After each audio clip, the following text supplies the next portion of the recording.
Okay, so every news outlet in town seems to be talking about the new Elon Musk email that went out where he's forcing everyone to come back into the office. Let me read them to you. Anyone who wishes to do remote work must be in the office for a minimum, and I mean minimum, of 40 hours per week or depart Tesla. This is less than we ask of factory workers. If there are particularly exceptional contributors for whom this is possible, I will review and approve those exceptions directly. Moreover, the office must be a main Tesla office, not a remote branch office unrelated to the job duties. For example, being responsible for Fremont factory human relations, but having your office be in another state. He sent another email out. Everyone at Tesla is required to spend a minimum of 40 hours in the office per week. Moreover, the office must be where your actual colleagues are located, not some random pseudo office. If you don't show up, we'll assume you've resigned. The more senior you are, the more visible must your appearance be, or presence. That's why I lived in the factory so much. Okay, it's your business, Elon. Duh. So that those on the line could see me working alongside them. If I had not done that, Tesla would have gone bankrupt long ago. I mean, maybe, sure. I mean, okay. There are, of course, companies that don't require this, but when was the last time they shipped a great new product? It's been a while. I mean, we got Rivian now, other EV companies. Tesla has and will create and actually manufacture the most exciting and meaningful products of any company on Earth. This will not happen by phoning it in. Certain pieces can be phoned in. I think it's just ignorant to say that everything has to be on location all the time in order for the product to be great. I think that's just classic Elon, though. He just says things very bluntly, very directly. I think he likes the attention. But let's think about this for a second. You have to be at the office for a minimum of 40 hours a week. Okay, so my first thought is now everyone that's going back to the office is most likely just going to be looking for a new job, and I wouldn't blame them. Second is hours are not productivity. There are people that can get their work done, their entire 40-hour-a-week worth of work done, in 3 or 4 hours. But there's no incentive to do so. They're not going to get paid more. They're not going to get a bonus. Maybe their manager will recognize them, maybe not. If you just want someone to be there for 40 hours, then people are going to figure out how to just be for 40 hours. Third thing here is, do you really think the richest man in the world cares about your work-life balance? Honestly, do you think he cares? I personally probably don't think he cares about you and your work-life balance. He cares about getting that stock up, getting those units moved. He cares about profit. You know, all typical executive things. He doesn't care about you and your work-life balance. If you don't like it, you can leave. And that's what he says in the email. If you don't show up, we'll assume you've resigned. So I'm sure a bunch of people will show back up to the office, and then they'll start looking for a new job, and then they'll quit. He's going to probably lose a bunch of talent like this. If you really think that your employees are being unproductive, won't they just come back to the office and be unproductive? Because a lot of people do that now. To be honest, if you're going to work at Tesla, in my humble opinion here, you're going to work at Tesla because you want the clout, or to say that you worked for Elon. You're not going there for a work-life balance. And to be honest, for every person that quits because they don't like this policy, there are tens of thousands of other college graduates ready to suck off Daddy Elon for almost, nothing. They just do it for free, probably.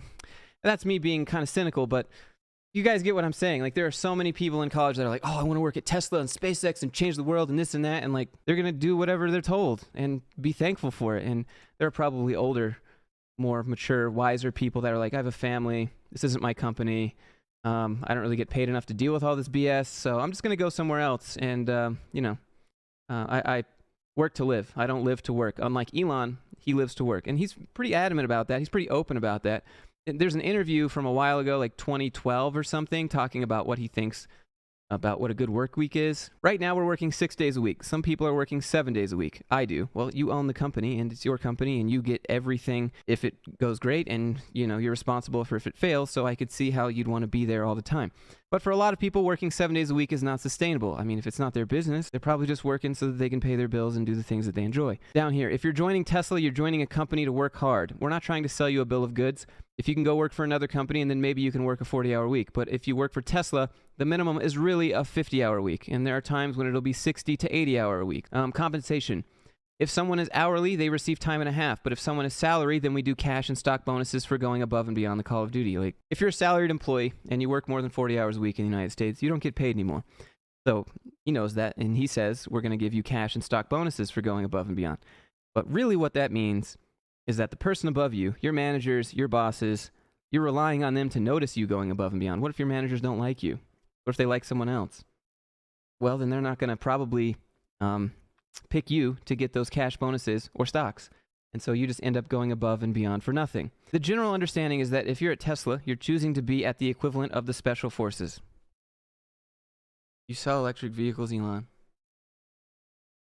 There's the regular army, and that's fine. But if you're working at Tesla, you're choosing to step up your game. And that has pluses and minuses. It's cool to be special forces, but it also means you're working your ass off. It's not for everyone. Well, at least he acknowledges that it's not for everyone. Be like Elon. Look out for yourself first, because that's surely what he's doing. I think there was a reply from Elon on Twitter where he said, if you don't like it, then you can go pretend to work somewhere else, which says a lot about what he thinks about remote work. At the end of the day, if you're getting work done, if the productivity is there, if everyone is happy, your manager is happy, your boss is happy, your coworkers are happy, then what is the problem if someone does a little bit of work and then goes out and waters their garden? Because what's the incentive to just keep working? They're going to burn out. There's no incentive to just work nonstop as a salaried employee. Like, they'll tell you there is an incentive, such as cash, stocks, and bonuses and stuff like that, but there's no guarantee that you're going to get that. You just have to hope that you get recognized by your manager or whoever is responsible for that. And I'm sure there's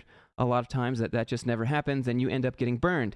So you stop doing that. And then what? You're a lazy employee for doing what's expected of you? I think he just does this for attention. I think he just does these wild things and then the news outlets pick him up and maybe his stock goes up or something. I don't know. Elon doesn't care about you. Like, he never will. You might care about Daddy Elon, but Daddy Elon doesn't care about you. And that's just the cold hard facts. You don't go work at Tesla or SpaceX to have a work-life balance.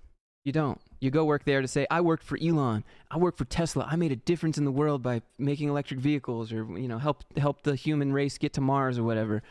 But you don't go for a work-life balance. And if you did, and now you're upset about it, well, then it's probably on you. If you're talented enough to work for Tesla, then chances are you're talented enough to go work for someone else that actually values your work and your work-life balance. Let's take a minute and look at the reviews of his company. 4 stars. Cons. I had a pretty poor work-life balance and schedule. Why would you give it 4 stars? That doesn't sound like 4 stars to me. That sounds like 1 star. Life comes before work. I mean, maybe you don't think that now, but when you're on your deathbed, you will. Challenging but rewarding. Cons. Burnout was high and difficult to maintain a sustainable pace. 5 stars. I mean, I think we all know this is silly, and the people that respect themselves and their work-life balance and don't value Elon over themselves will go get a different job. And the people that continue to work there, I mean, the boots don't lick themselves. Just let people choose what works for them, to be honest. I mean, it shouldn't go one way or the other. If people want to come in, let them come in. If people want to stay at home, let them stay at home. Are they getting the work done? Is the results there? Productivity? Are they responsive when you need to talk to them throughout the day? Like, I don't know. I guess Tesla is the special forces. And to be in the special forces, you have to go to the office. Sure, Elon.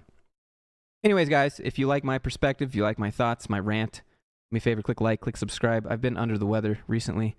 I still am right now. I'm on the tail end of it. So, yeah, I'll be around. I'll be around. Thanks for being here. Sorry I haven't been posting.